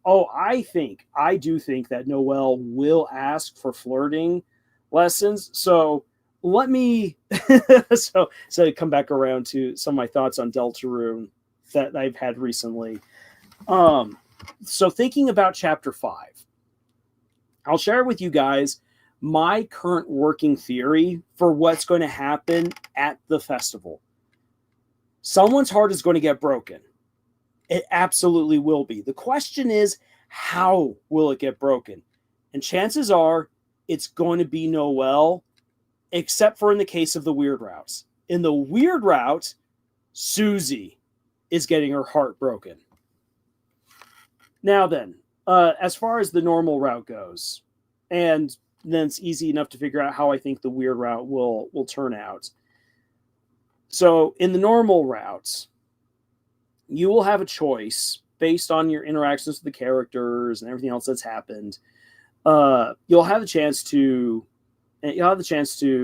determine who's actually going to ride with Noelle on the Ferris wheel. And what I think is going to happen is this: is that if you go the potential Suzelle route of like, okay, Susie and Noelle are going to end up on the Ferris wheel together. Oh, it's going to be so great. Is that it's going to end up being Susie talking more about Chris than Noelle would like. And I think that Noelle, and this is how I think it's going to go down, that Noelle will say, this isn't like how it happened in my dream. And Susie's going to be like, oh, the dream with me on the Ferris wheel? And Noelle's going to be like, yes, that you cared more about me and what I was going through. Why are you talking about Chris? Chris is not here.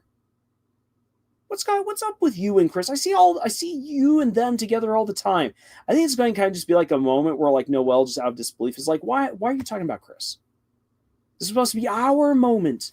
You invited me to the fair. And then Susie is going to go on the defensive because she's like, I was not expecting this. I was not expecting this at all. And that Susie then becomes defensive, and that Noelle for the first time sees a side to Susie that we as the player and that Chris has already seen through the interactions that they've had with Susie from chapters 1 up until this point. That Susie can get frustrated, that Susie can get angry, that Susie can show a more monstrous side. And the thing is that Noelle, I feel, have really misjudged Noelle. That we're like, oh, Noelle likes Susie because she likes being scared. No, Susie kind of fills that void that she fills the void that's left there now that Des is gone.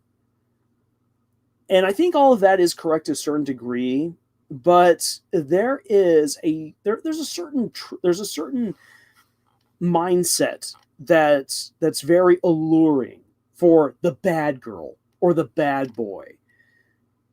And what it is that I want this person to remain bad because I like that's hot. Oh, it's so steamy and sexy.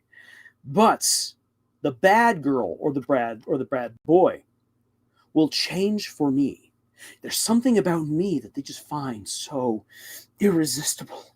There's something about me that calms them down, something about me that tames and changes them.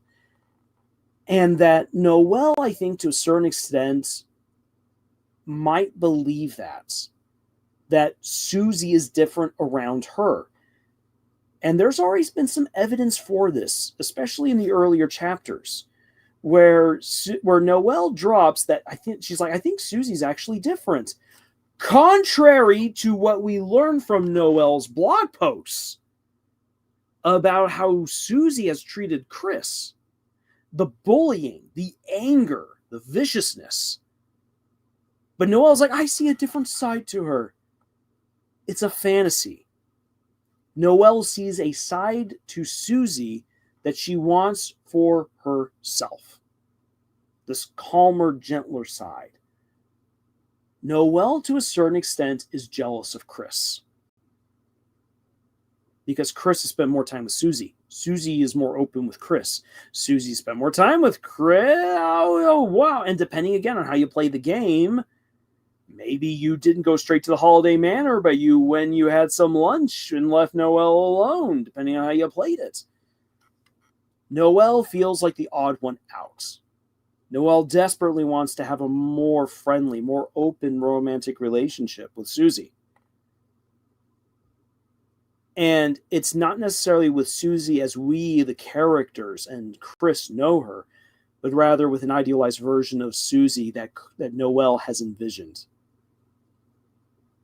And I think that whatever interaction they have at the fair will challenge that. And that Noelle will get suddenly offensive.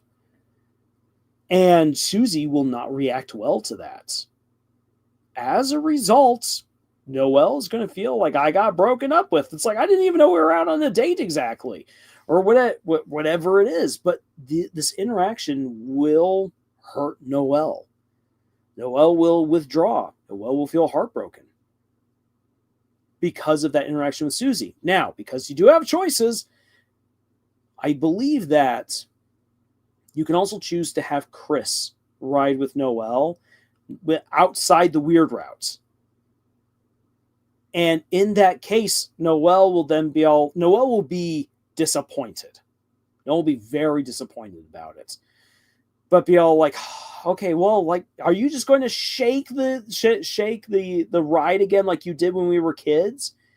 And then you, controlling Chris, can decide how the interaction goes. And it can either be really sweet, bittersweet, possibly a little mischievous and vindictive, depending on how you play it. I can see Toby exploring various options for the Ferris wheel scene, especially if Chris and Noelle are riding together outside of the weird routes. And whatever it is, Noelle wants to get back to Susie.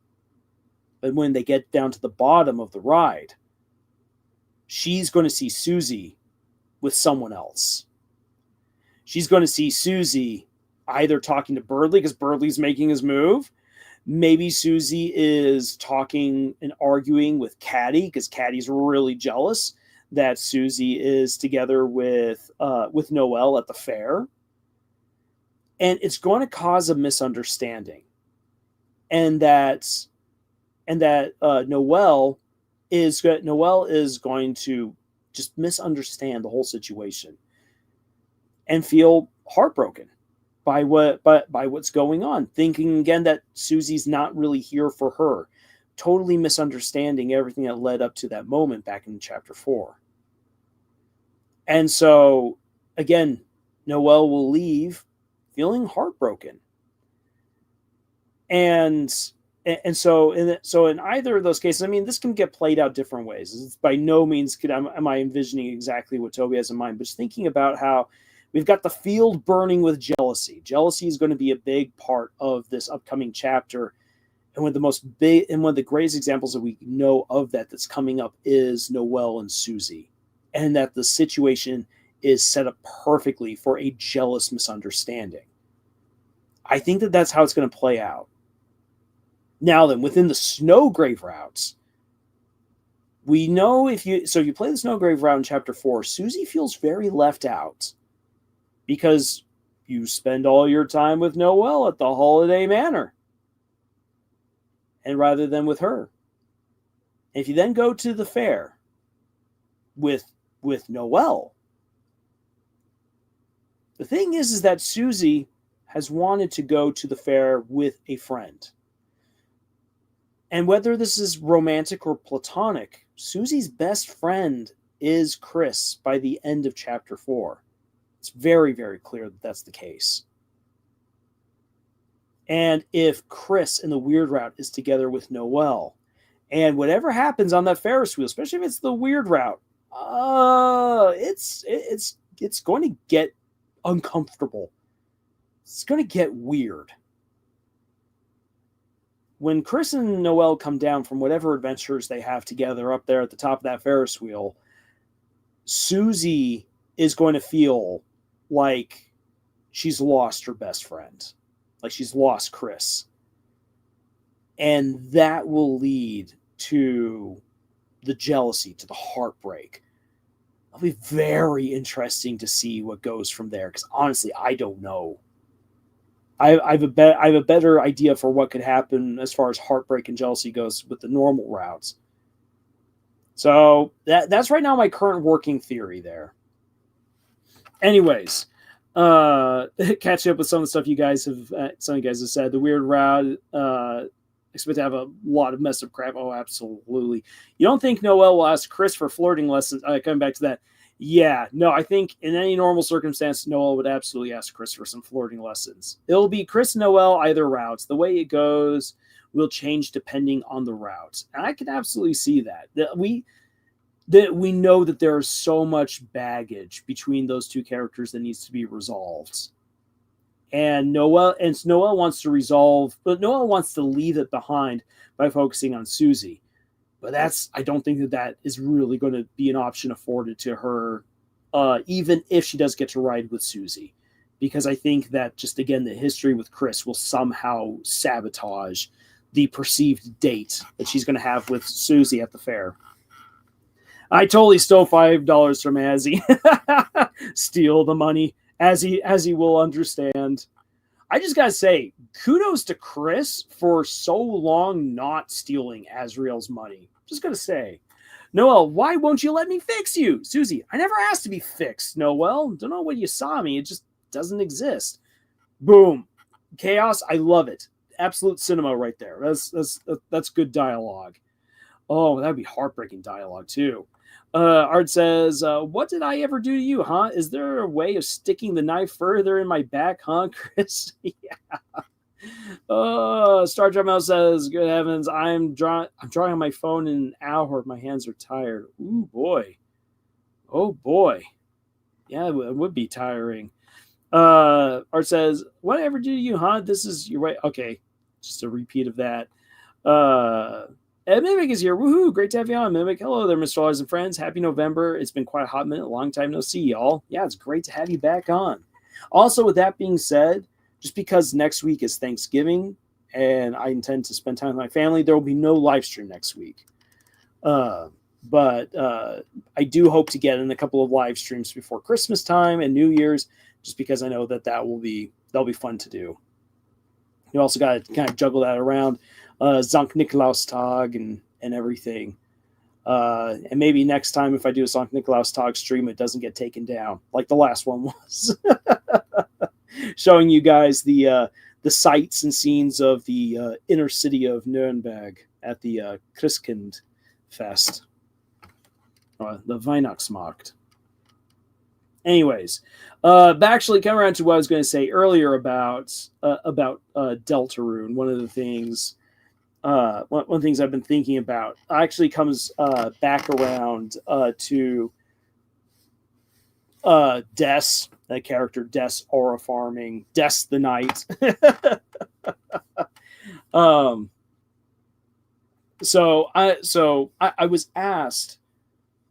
I was asked a question by another guy about what I thought of the relationship between Azrael and Des, and like how was it, like, was it known, like especially in connection to the video that I've recently done about kind of the over analysis of the fight against Miss Mizzle, which I'm kind of sad it hasn't gotten more views because that was such a fun video to make. I understand Miss Mizzle is not everyone's obsession, and the only reason why I was so interested in it is because I was like, I feel like there's something more going on here. In any case, on the coattails of that video, I was asked what do you think was going on with that relationship? Was it known? Were Azrael and Des actually in a relationship? Were they building up to it? And I think that Chapter 5 is going to give us some clues into if there was anything romantic going on between Azrael and Des. I feel like there's enough clues there to say that, yes, there was mutual feelings, if not outright romance, between these two young teens. But the interesting thing, one thing to note is that Pizza Pants / Burger Pants and Caddy and Bratty, none of them have talked about any romantic relationship that Azrael had with anyone other than Pizza Pants being all like, "Oh, we would go around town and pick up the babes," and then Caddy is very fond of the memory of Azrael taking her to the dance. Bratty brags about taking Azrael's first kiss,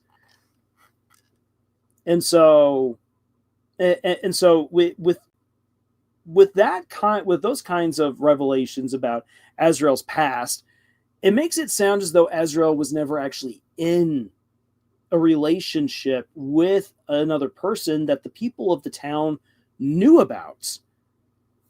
And I'm going to posit a theory right here. I think that Azrael and Des, if they were romantically involved before Des's disappearance, that it was meant to be a secret. That the crazy girl next door, the kind of the town screw up. I feel like Des, in many ways, would have come across as the town screw up, despite being so athletic, musically talented, the daughter of the mayor, part of one of the big families. Like, Des would have been in the limelight in a small town, absolutely. But no one really talks about her other than Noelle. And I think that to a certain point, there's people don't normally like to talk about people who've passed on who are really close to them. I think that's part of it. It would have been a town tragedy. It's also kind of a bit of a mystery. People know that Asgore kind of went crazy afterwards, which is a bit embarrassing. And that actually lends itself for far more gossip than the girl who just went vanished and no one knows what happened to her.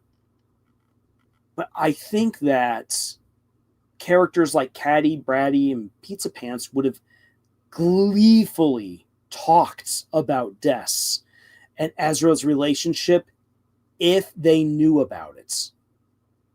Because that's hot gossip. That's something that they would obviously have something to say about. And then, for instance, Bratty could say, well, Azrael might have been dating Des, but I had Azzy's first kiss. Caddy could say Azzy might have been dating Des at one point, but I was the one that he took to the big dance, to like the Sadie Hawkman's dance, if that's the dance that where that went down. And Pizza Pants would kind of be all like, oh, yeah, Azzy, thanks to Azzy, I got so close to Des. Oh my gosh, dream girl. She was really into me. Oh, if she hadn't left, if she hadn't disappeared, me and her, we would have been an item.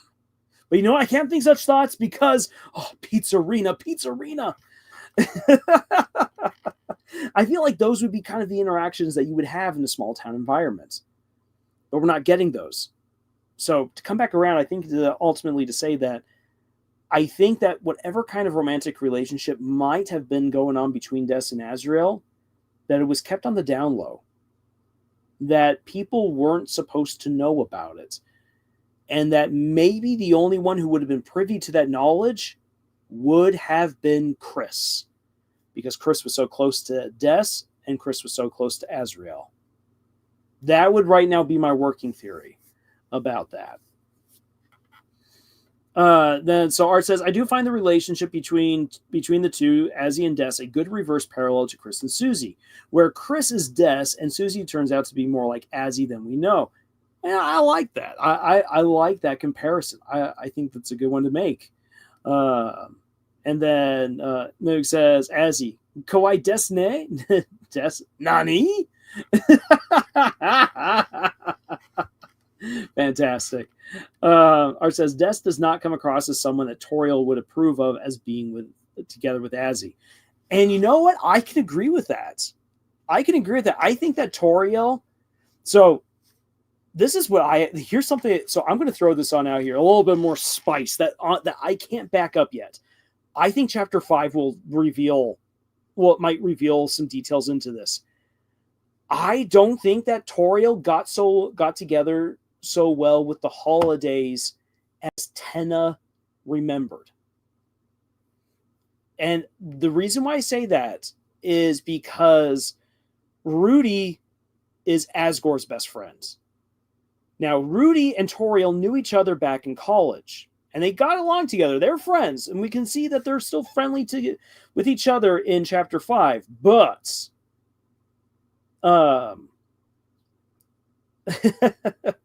but the thing is that in the dialogue between Rudy and Toriel, we see that Toriel is not a huge fan of Carol.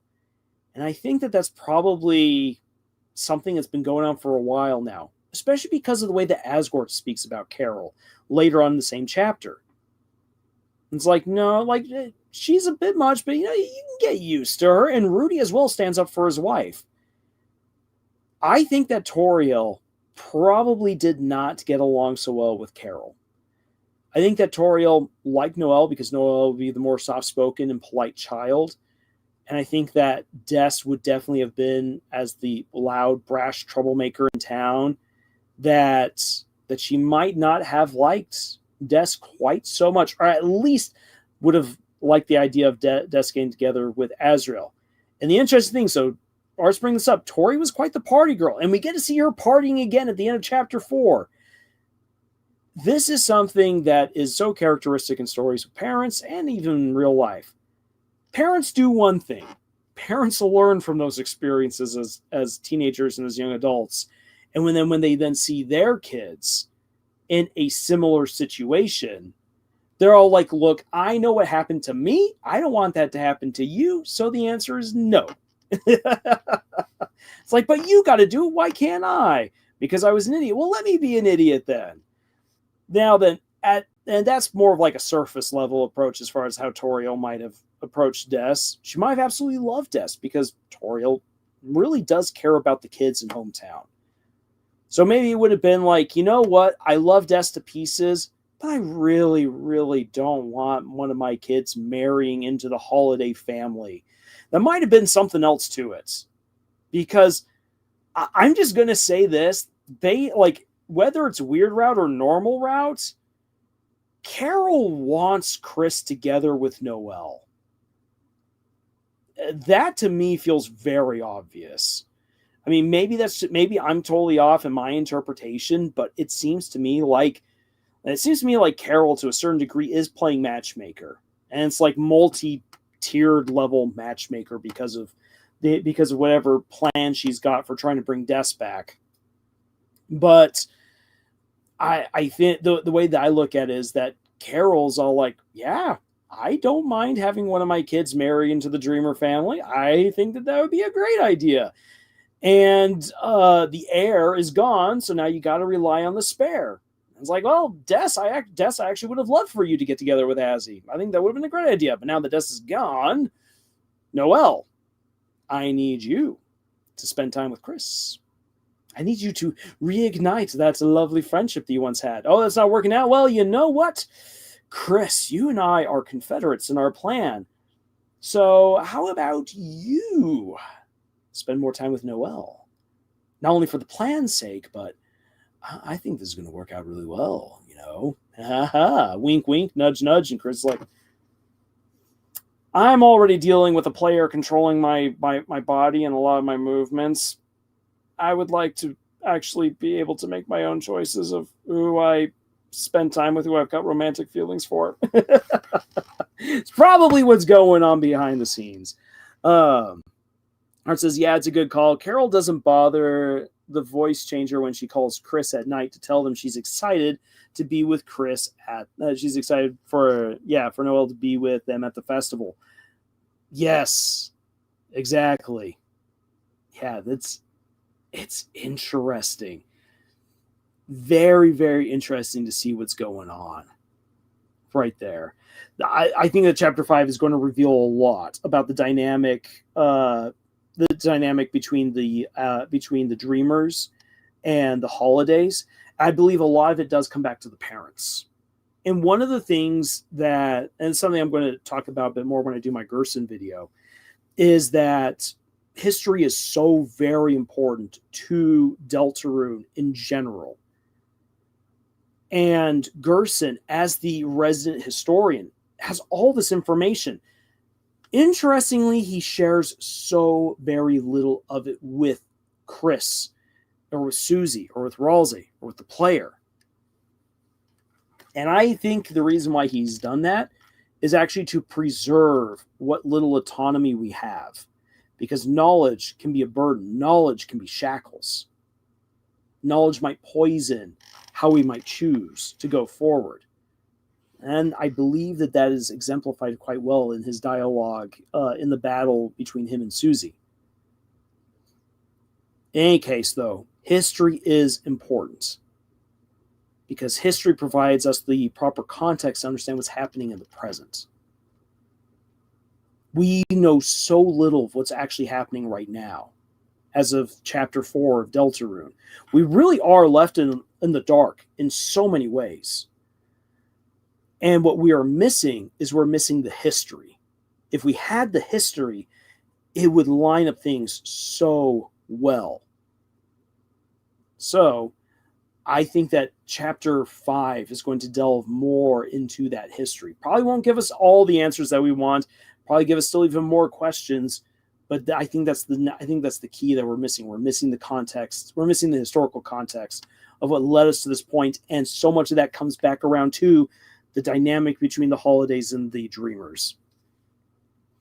One thing to know, whenever Chris speaks to Carol normally in game, it's in that creepy white text. The one thing she speaks normally is the ending of Weird Route Chapter 4. Yes, be it when she speaks through the cell phone, that is. Oh, yeah. Yep. Yeah, it's a good thing to point out. And Chaos says, To know of fate will make decisions to prevent it, but all you do is expedite the process. Exactly. When you know what your fate is, you're always going to be working against it. And Gerson is like, you can choose whatever you want.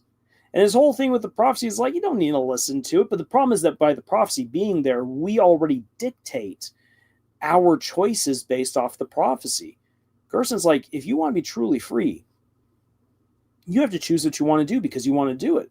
You can have whatever motivation you want, but it has to be your choice and not a choice made by someone else for you, or a choice that was influenced in such like, it's good to be informed when you make your choices. You should always be making informed choices. But there's a difference between making an informed choice and a choice where the information has been tailored specifically to back you into a corner. And Gerson tries his best to prevent you from ending up in that particular situation. And I think that that's very key to understanding him, but also understanding his potential as an early Lightner hero. Because he's someone who made it only a certain way before. He just couldn't go any further. After chapter 5, in all instances, is where the story ends. Because no one's gone further. So chapter 6 is going to be the crazy time, but there's 7 chapters. So some interesting stuff to think about there. Let's see here. There was something. Let's see here. Just want to make sure. Yes. Okay, I do.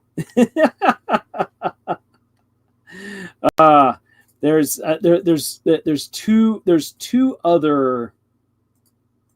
Let's see here. There's 2 other things I wanted to show you guys. I think before I call it a night, because I absolutely let's say I don't know if you guys have been watching the newest Ken Burns documentary series on the American Revolution, but oh my gosh, it has been absolutely fun to watch, and I've been trying to catch it every single night as it premieres. So I've already kind of missed the first part of the newest episode. Don't want to miss too much more. It's so dang good. And even as a historian like myself who knows a fair bit about the American Revolution, oh boy, I've been learning a lot. Really, really well made. And I'll be honest, I have thought about what would it be like to try to do more historical fiction on Camille's harem, but oh boy, people are so opinionated when it comes to historical fiction. That is a dangerous subject to wade into. If I do it, I gotta be careful. All right, let's see here. Mystery of history. Yes, it's a mystery of history for what the heck is going on. Art says, I won't be shocked if we'll be required to do both the normal and weird route to get to chapter 7. That would be cool. Or at least, like, you know how in the sword route you are forced to do the weird route? Oh boy. Oh, that was neat. There's so much that can be said about that. Because at least to me, it communicates that, yeah, you know what? This is intended. The correct way, quote unquote, the correct way to play Deltarune is to actually do the weird route. The weird route was what was always intended. But if you do the weird route, you just screw up so much. I love the normal pacifist route. I love all these characters. I don't want to kill them. I want to put them through all of that. But to do the sword route, I got to do it by proxy. And it was still just unnerving and messed up. Yikes. Okay. So, let me then to Toriel sort of reminds me of Roxy Lalonda, or Rosie Lalanda's mom from Homestuck. If you know, you know. I have not read Homestuck, and yeah, I still need to see the opening episode to Homestuck, and I want to kind of review it and experience it as someone who knows nothing, and just kind of see where that goes. It could be a very interesting experience. I actually intend to do a video about the first 3 episodes of the Mighty Nine. As someone who watched all the main episodes of the Mighty Nine campaign, and really got into Critical Role through them, I know all the characters and the storylines, what's going on in the Amazon series. But thinking about it as an outsider, as gorgeous as the first episode of the Mighty Nine is, holy cow! If I did not know what was going on, if I did not know the campaign, I would be so lost. I would have no idea what's going on. And I would have to rely on whether or not I like these characters. And at least, and like, honestly, the only characters who are likable by the end of the first episode that really make you want to continue on are Not and Caleb. But then you get into the next episode, and Not and Caleb are not there. So, oh man. So if you're relying on Jester's chaotic loveliness to hook people, that should have been in the first episode, not in the second. Oh boy. But yeah, I'll have to do a video about that. I also need to do a video about catching up with Fiona and Cake season 2. Ah! Oh, so much to do. And it's the holiday season. So little time. Oh boy, and I'm getting another phone call. Oh boy. So, hold on a second here, guys. I shall allow you to have this lovely music right here.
All right, everyone. I'm very sorry about this, but I have to get off the stream. I just got a phone call. My mom is in an accident, so I am going to be heading out. Thank you, everyone, for being here, for your awesomeness, for your comments and everything. I'll be seeing you guys whenever I'm able to get to another video. Until next time, y'all, take care. Have a great day, night, morning, wherever you are at. Stay safe. Until the next video, y'all, tschüss.